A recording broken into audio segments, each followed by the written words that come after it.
Good evening.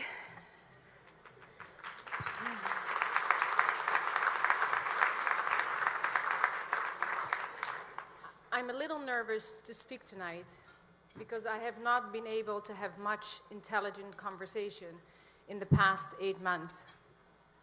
I'm accepting this incredible award on behalf of all my fellow Lyme warriors out there who are living in darkness, battling this silent killer. I went from being an outspoken, multitasking, social butterfly to being trapped in a mentally paralyzed cocoon. 2.5 years ago, I started going to my doctors complaining about exhaustion, joint pain, insomnia, but most importantly, my neurological malfunctions. I often said, it feels like I have an infection in my brain. I felt sick in my head, but unfortunately, my doctor after doctor kept telling me I was overworked and juggling too many things at once. Supposedly, my blood work looked normal, so over and over again, I was sent home with more and more prescription drugs, like sleeping pills, Adderall, steroids, and of course, the fashionable antidepressant. I was so not depressed. Yes, of course, I was annoyed with feeling stupid and exhausted during the day and dealing with severe insomnia at night. But nevertheless, I was living the best time of my life. By pure discipline, loyalty, and commitment to the show, I managed to finish my season on Bravo TV as a Beverly Hills housewife.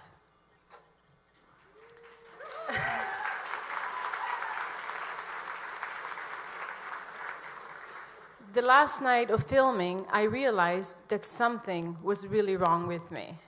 As I was trying to defend myself in an argument with one of the cast members, which you know what they're like. It wasn't easy. But that moment was the defining moment for me where I realized that I'd gone down. My brain was no longer able to pull information to form sentences.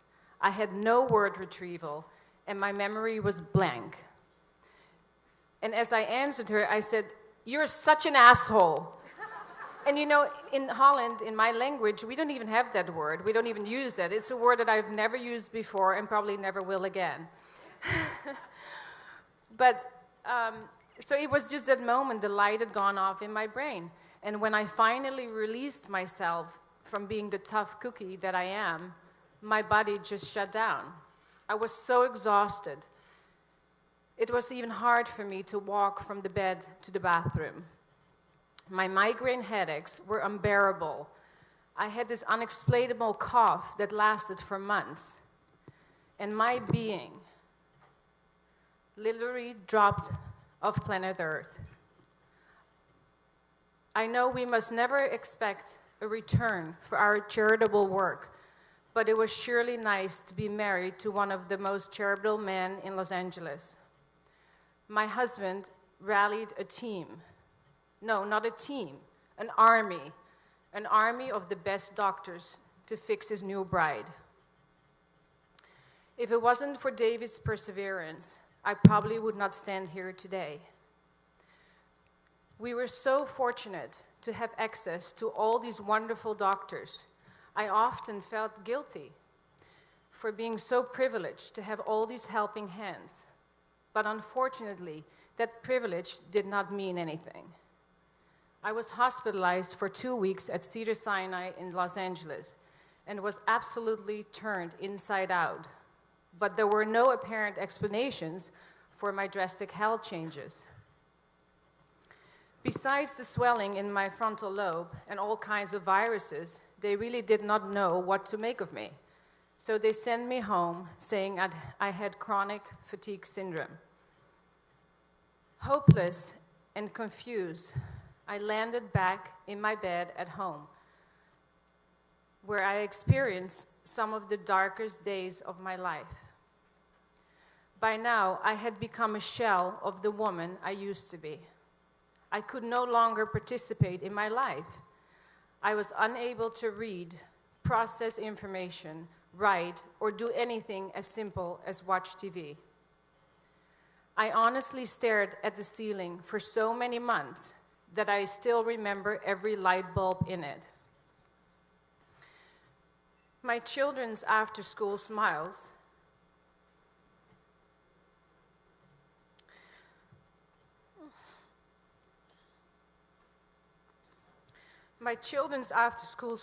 at my bedside were the only bright spot in my days. It was for them and my husband that I found the strength to fight this lonely battle and continue to breathe and live in this body that once belonged to me. In a wheelchair, crying the entire 12-hour flight with unbearable pressure in my brain, I made it to Belgium to meet Professor Meirleir, a leading chronic fatigue specialist.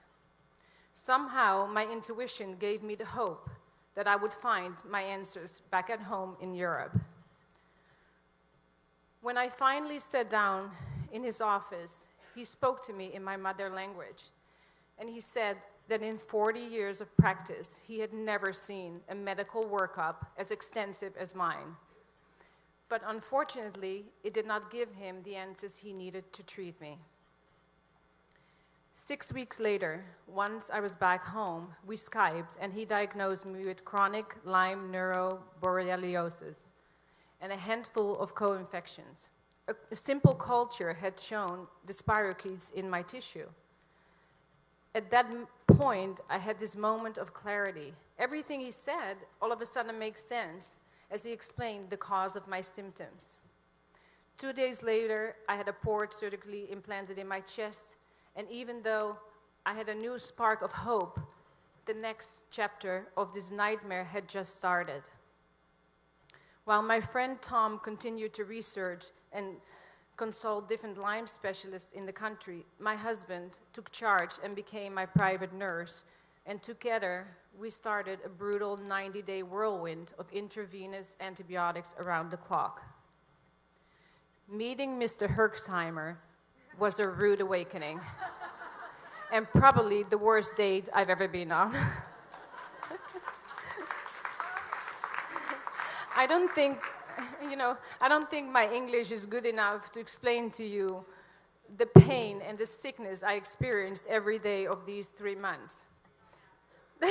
I know, I'm sure most of you here know what it means. I know the standard treatment for chronic Lyme is 28 days of antibiotics, and after that your insurance tells you you're on your own. Well, trust me, after 28 days of antibiotics, a combination of 4 different antibiotics, I barely and rarely made it down to dinner with my children at night. After 60 days, I started to see a bit of improvement, but minimal.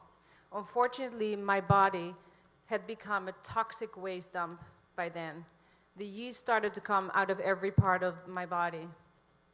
As I was desperately approaching the 90-day finish line, I often asked my husband, "Do you think I'll ever be normal again?" And he would read to me the daily log he wrote of my process, which was good, but far from normal, and not comparable to the little Dutch girl he met 7 years earlier. Through my friend Suzanne Summers, I ended up at the Sponical Wellness Institute in Florida. Leaving my loved ones for 6 weeks was a severe choice, especially for a mother duck like me. But I guess severe measures sometimes require severe choices. And even though I don't have a clean bill of health yet, I'm out of bed and well enough to stand here today and speak to you.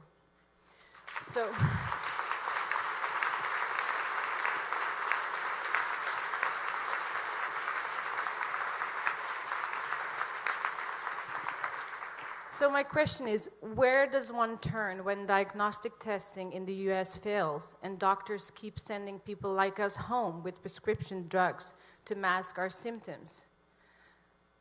I ask this question to you, not for me, but for the hundreds and thousands of Lyme sufferers out there that have come to this roadblock.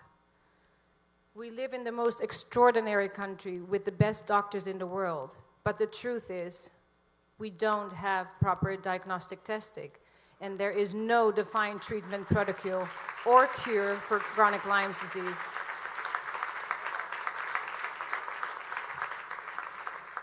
As hard as this journey has been for me, I feel I was given this experience for a reason.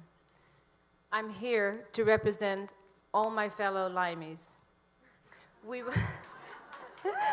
will no longer allow this disease to terrorize our lives. We must break the silence. We must speak up for those who cannot be heard. We must restore hope for those who have given up. And we must share our stories with the world. Thank you very much for listening to my story tonight.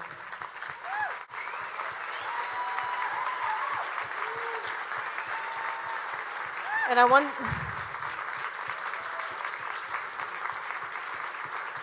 Thank you. Thank you, thank you. I want to ask you one more question.